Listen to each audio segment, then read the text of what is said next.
Welcome back to With Your Bad Self with Karika Fields. I'm Karika Fields, and I'm here to bring you 3 books this evening that will remind you of old New York, back when we had grit and glamour and class. Remember those days?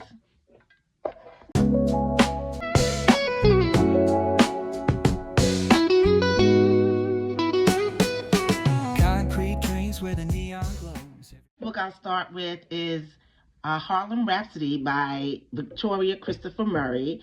If you know her work, you know her books are always juicy. The characters are always rich and interesting and exciting. So this book is a very welcome addition to my collection. It's based on the pianist Hazel Scott, the one who used to play the piano one hand, 2 hands simultaneously, that Hazel Scott. And it's based on her life. Again, it's not a biography of her, but it's based on her life experiences. But the author juices it up and really gets you to know the character and the time that she lived in.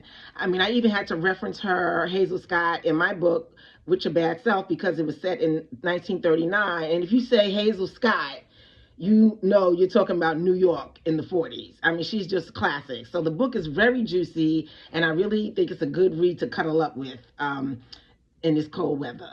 The next one is Jamel Shabazz's new photography book, simply called Prospect Park. Prospect Park obviously is still around, but he does his thing that he always does. Back in the day, was one of his first books where he showed youngsters, old people like me that grew up, hanging out at the mall or hanging out on Fulton Street, just hanging out in Brooklyn or all over Manhattan, wearing gazelles and sheepskin coats. And, he takes pictures, but he does more. Like, he preserves memory and culture. So this new book is set in the same time frame, 80s and 90s, but it's taken in Prospect Park. The pictures are taken in Prospect Park. So you have that beautiful, lush background and the statues and the monuments. And it's a very good book for a gift or just to have in your home, something to look at and remember the way it used to be.